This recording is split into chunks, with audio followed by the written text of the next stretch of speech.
अच्छा, वेंट्रिकल्स की बात करें ना, तो हमारे पास ना 2 लेटरल वेंट्रिकल्स होते हैं, फिर थर्ड वेंट्रिकल होता है। लेटरल वेंट्रिकल सेरेब्रल हेमिस्फीयर में होते हैं, थर्ड वेंट्रिकल डायंसेफ्लॉन में, फिर दूसरा फोर्थ वेंट्रिकल ब्रेन स्टेम के अंदर होता है। Lateral ventricle, third ventricle, fourth ventricle.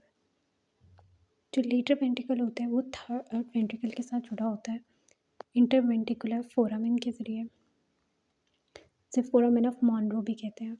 Third ventricle, fourth ventricle जुड़े होते हैं सेरेब्रल एक्वीडक्ट के ज़रिए, एक्वीडक्ट ऑफ सिल्वेस भी कहते हैं, मेसेंसेफ्लॉन में होता है। आगे से फोर्थ वेंट्रिकल ने आगे सबएरेक्नॉइड स्पेस के अंदर अब फोरामेन, मीडियली फोरामेन मैग्नम होता है, और जो लेटरली होता है वो फोरामेन लश्का होता है, फिर वहाँ से सबएरेक्नॉइड स्पेस में जाता है। इसी तरह से CSF जो होता है वो लेटरल वेंट्रिकल से इंटरवेंट्रिकुलर फोरामेन, फिर वहाँ से थर्ड वेंट्रिकल सेरेब्रल एक्वीडक्ट से होता है वो फोर्थ वेंट्रिकल, और फिर उन फोरामेन मेजेंटा और लश्का से गुजरते हुए सबएरेक्नॉइड स्पेस के अंदर जाता है। अगर किसी भी पॉइंट पे लगन आएगी सेरेब्रल एक्वीडक्ट अगर डैमेज हुआ है तो पीछे वाली चीज़ डायलेट कर जाएगी, थर्ड वेंट्रिकल डायलेट हो जाएगा। इससे अब जो थर्ड वेंट्रिकल होता है उसके पोस्टीरियरली लेमिना टर्मिनलिस होता है, मीडियली हिप्पोकैम्पस होता है, और लेटरली जो सा होता है थैलेमस का मीडियल थर्ड होता है। CSF की फॉर्मेशन बिल्कुल इसी रूट पाथवे से होती है। अब जो CSF होता है वो एपेंडाइमल सेल से प्रोड्यूस होता है। एपेंडाइमल सेल्स जो कि वेंट्रिकल्स को लाइन कर रहे होते हैं और स्पाइनल कॉर्ड को लाइन कर रहे होते हैं। इन एपेंडाइमल सेल्स के अंदर पास सीलिया होता है।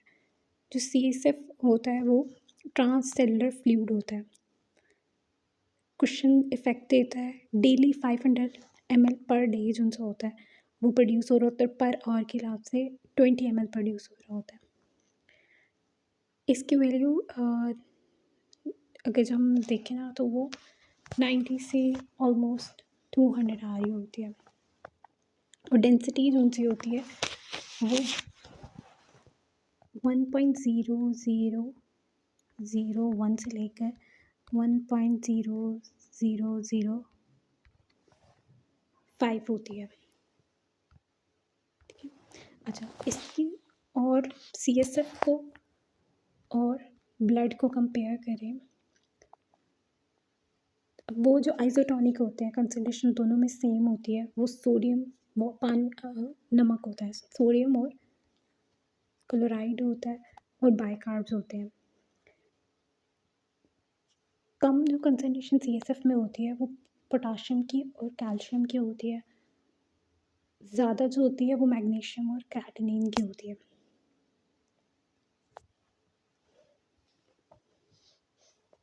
और ग्लूकोज की कंसंट्रेशन जो है वो भी।